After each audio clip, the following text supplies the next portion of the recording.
Hi guys, and welcome back to my channel. Ready for some new drama? I have some good ones for you today.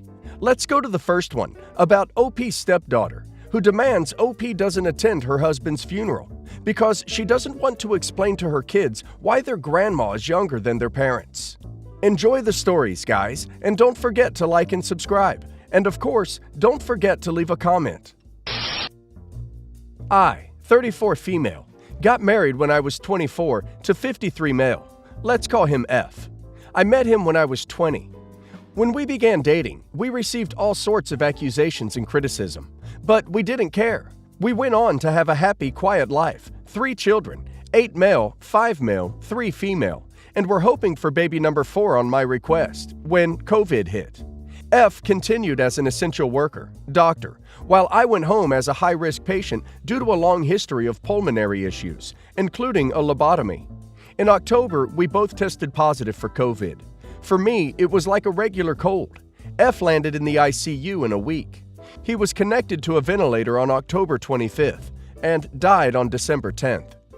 The news was devastating, especially having to explain to my children that Daddy wouldn't be coming back. They all tested negative, so we sent them to my parents. After arranging the funeral, delayed by sanitary protocols, max 12 people in attendance, I got a call from my husband's daughter from first marriage. He widowed at age 40. Kids are 41 female, 36 female, and 36 male. 41 was the one who called, who asked me not to attend the funeral because they didn't want to explain to their kids why grandma was younger than their own parents. I said no, I owed it to F to be there, and she didn't have to even look at me if she didn't want to. She berated and screamed at me until I decided to hang up. Since then, I have received hateful messages and calls insulting me, calling my children bastards, and threatening to physically stop me from entering. I understand why they, daughters mostly, hold resentment towards me, and have tolerated stoically being called a W, a gold digger, and a midlife crisis.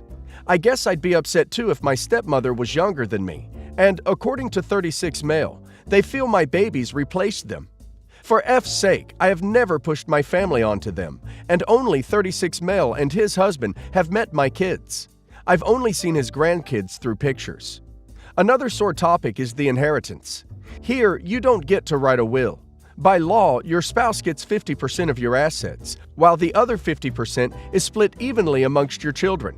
Since my kids are underage, I will guard their share, which I intend to put towards college funds to give them a good kickstart in life. But that means I'll get 75% of the total amount. I considered on taking the 25% my children are entitled to, just 25% for me and our house. But since 41 and 36 female have ganged on me to give up my share since I have plenty of money on my own, I'm tempted to keep 50% just to annoy them. They don't need the money any more than I do. I know that for a fact. I feel I have the right and the obligation to attend my husband's last farewell, but I don't want to antagonize with them anymore. Mom says I should step back and find closure my own way to avoid bringing them more pain, which has brought me a lot of doubt. Dad and my BFF say I can't let them trample me, and I have as much right as anyone to be there. I have till Monday to decide. So, would I be the a-hole? Edit. Clarification since the wording came wrong. He was 53 when we married and 63 when he passed. Not the a-hole. OP would be making quite the statement by not going to her husband's funeral, and it wouldn't be a nice one about her husband. OP needs to go to the funeral and bring along an adult who can support her and keep her husband's older kids from pestering her about being there and inheriting what she is legally entitled to. I, male 39, lost my mother 3 weeks ago. She suffered from diabetes and it made her life difficult. I took care of her while working and raising 2 kids. My dad is alive and is in good health. He got separated from my mom and married my stepmom. I have a 29-year-old half-brother who has his own family. My half-brother and I grew up together. I spent years with him. He's always been my dad's favorite because he's the youngest. We don't see each other that much because of his behavior, but my dad always tries to get us to stay in touch. Half-brother came to the funeral to show support. He didn't come to me to personally extend his condolences until later. First thing he told me was that he would have probably lost it if that was his mom. I was shocked, but I let it go for the sake of everyone. He saw my kids and said that I shouldn't have brought them to the funeral or let them feel anything. But this is their grandma. He really expected me to hide grandma's death from them. My wife was staring in shock. He then joked about diabetes and insulin with someone when he was sitting near me, saying people who no longer have to deal with this expensive disease were lucky. Then he actually started calling his mother a few times and talking to her within earshot. She didn't come to the funeral, and he talked about missing her and wanting to see her, almost as if he was doing it deliberately. I had to get away. I was really mad. I stayed by my dad's side until my half-brother left. A week later, he visited me, saying my dad told him to check on me if I needed anything. He just sat in the living room and talked about his mom.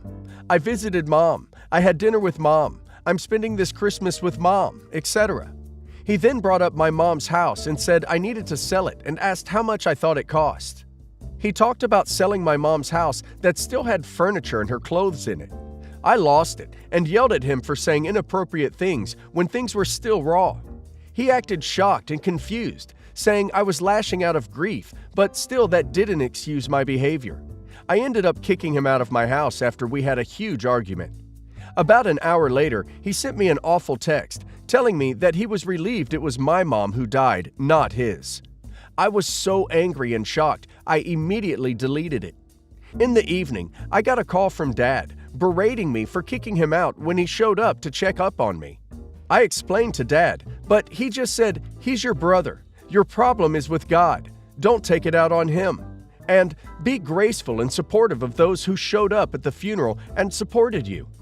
He said that my stepmom and stepbrother were hurt by my behavior and I needed to fix it and apologize. Because those two are my family. I haven't even got the chance to talk about the text. Now he's pressuring me to come over to apologize to my brother, but I refused. Not the a-hole. Under no circumstances should OP be apologizing for this. His behavior goes beyond disgusting. That is so disrespectful. He's lucky getting kicked out was the worst he got. OP's father is also an a-hole. He shouldn't be defending that at all. This is not the first time I have posted here. Around 2 months ago, I separated from my ex-husband. We have a child together. She's not my biological child. She was born to my ex-husband and his mistress, who passed away when she was a baby. But I'm committed to be in her life. I tried to hold on to the relationship, but it became clear that even after 6 years, I couldn't get over his infidelity. In the meantime, I got pregnant, and I guess me getting pregnant made me realize that I didn't really want to be married to him or have his child. I contemplated about getting an A and passing it off as a miscarriage, but ended up telling him the truth after I got the A. I moved out 2 months ago, and we are officially going through the divorce. He was a mess, and I felt bad about hurting him, but I realized that there was no future in our marriage. We have both started dating other people. As far as I know, he is doing better and dating other people. I'm happy for him. About a month ago, I started dating an old friend. We wanted to take things slow and wanted to keep it casual, but I guess fate had other plans. I found out I was pregnant 2 days ago. I freaked out, told my boyfriend, and was terrified about his reaction. His reaction shocked me. He said that he has always been in love with me and wanted a family with me. I was happy when I found out. I feel like the universe gave me another chance I didn't deserve. The next day, as planned, I met up with my ex to discuss co-parenting and our divorce. He had ordered my favorite wine. After years, it was strange.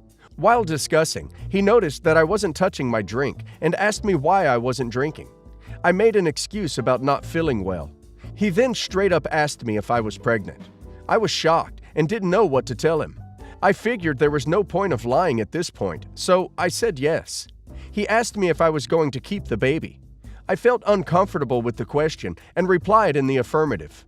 He then started asking me questions about the father and said that I was a terrible person for keeping a baby with a random loser and not my own husband. After he said that, I stormed out of the restaurant. By the end of the conversation, he had tears in his eyes, and I felt guilty. Am I the a-hole for wanting to keep this baby? Edit. My ex actually went into a depressive episode after I told him about my A. He told me that he is still taking meds. He really wanted the baby. I'm feeling really guilty. Not the a-hole. He cheated and ducked their life together up, but is surprised OP didn't want his baby. Makes sense. He has no right to comment on any part of OP's personal life. OP needs to tell him to focus on co-parenting and mind his own business. I met my wife when she was 24 and I was 26, working at a homeless shelter. We hit it off straight away and soon started dating. After a year, I proposed. She said yes, and we agreed to move in together. A couple of weeks before we moved, we were having dinner, and she broke down and said she had to tell me something that I need to know and that I might not want to marry her when I find out. My mind jumped to several very bad conclusions. She broke down and I held her while she explained that her family hadn't died in a car accident like she originally told me. They were alive, but she didn't speak to them anymore. She had a twin brother who was a very gifted athlete, and she lived her teenage years in his shadow, being dragged around by her parents to all the meets, not having her own life because she had to support him. Even though she was academically gifted, it meant nothing to her parents. All the praise went to her brother. When she was 17, jealousy got the better of her, and she purposely caused her brother to get injured. She was overcome with guilt, and she came clean. Her parents, her brother, and the rest of the family were furious, and she was treated like an outcast. Fortunately, he recovered in time to get his college scholarship. For the last year she lived at home, her parents and brother barely spoke to her. She would spend most of her time in her bedroom, including eating in there. She was grounded the whole time, so she couldn't see what friends she had left, and she was left alone when they went to meets with her brother. She got a partial academic scholarship herself, and when home alone, took the opportunity to pack her stuff and went off to college. She went no contact with her family and never contacted them again. She worked her way through college and became a kindergarten teacher. When she finished telling me, I took it all in. Was upset she lied to me in the beginning, but told her I'd get over it. She wasn't the same person she was when she was 17, and was now an amazing woman. I loved her so much. Thanked her for trusting me with the secret and said it changes nothing. She was extremely relieved and we moved in together as planned. We were married a year later in a small ceremony with my immediate family and very close friends. It was great. Over the next few years, we had a great marriage, traveled a lot, and made a lot of memories. She started getting headaches and was diagnosed with a brain tumor. We did all we could to fight it, but 8 months ago, she passed away. I am still grieving and I miss her every day, but I am still so thankful that I got to spend the time I did with her. I've never had social media accounts, apart from lurking on Reddit for the last year. My wife did have Facebook and would always post photos of what we were doing, our trips, outings with friends, etc. I have her account details and log in from time to time to look at her profile history and see our photos. I was on it over the weekend, and there was a message which was strange as everyone she was friends with knows she passed away. The message was from her brother, who was reaching out to her to get back in contact, as him and his parents have been looking for her for a long time. I don't know how they found her profile, as it was set up after we married in her married name. She was also very security conscious and had her whole profile locked down. I think you can see a couple of profile pics, and that's it when you search for her. When she was sick, we talked about her getting in contact with her family, and she said in no uncertain terms that she didn't want to see them again. I don't know whether to reply or not, as it feels like it would be against her wishes. Then, on the other hand, I feel they should know so they can stop looking. I'm also still grieving and don't want to have to deal with her family if they start asking questions. I like having access to her Facebook account, as it makes me feel close to her still, and I can look at the photos of the time we spent together. Now I'm frightened to open it, in case there's a fresh message. Has anyone been through something similar from either side and can offer advice on how I should proceed? Her wishes were not to see her family again, because of how it affected her daily life. That life is gone, and the reasons behind her wish do not apply. It's her living family's interests that are more important now, and they are looking for a missing member. OP should respond and inform them. Bro passed, leaving A and 2 kids behind. I set up a fund for my niece for college or whatever reasonable path. 2 years later, A ends up with twins from a one-night stand. I love them and set them both up a fund also since no dad and pig. A marries J.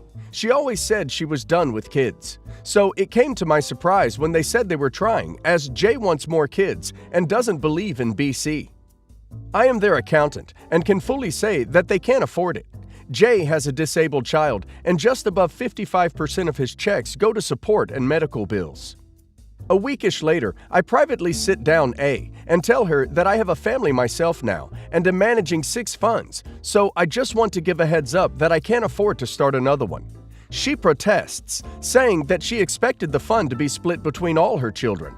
I explained that's not how it works, and each kid will have roughly the same amount in their funds at 17. Oldest is going to school next fall and is promised full costs. A points out she has a partial SS, so I can shift that money, but I said no because it's hers. Same applies to all kids. A curses, then kicks me out, and goes around telling everyone I'm being cruel and I'm punishing them for being poor. But I never even mentioned her finances. She also said I was favoring bro's kids. Mom yelled at me because I can pay for my wife to lay around at home with a babysitter while willing to punish a kid for just existing. Wife stays at home doing a PhD program with our 2 toddlers, so hence a babysitter 2 times weekly. Turns out A is pregnant, and this made everyone hate me more because I ripped out the security from under her.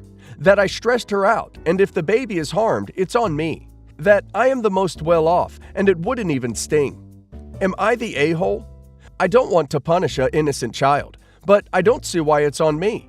I didn't know she was already pregnant and tried to tell her beforehand. But since now it's a reality, everyone is telling me I already hate my future niece, nephew. Edit. The twins are now 8, so it's not like A is just popping out children back to back. She always said she didn't want any more kids, and so I was dumbfounded that she was trying. Minus like helping fix a roof or something odd, I do not provide financial support to A. The funds are not usually convo. It is because my mom mentioned something when she heard they were trying, and so I talked to her, just to make sure, and slickly put in her brain she can't afford a kid without saying it directly. Not the a-hole. OP is an angel for taking care of her twins. After his brother passed, it is not on OP to provide financial security for her children she cannot fully provide for herself.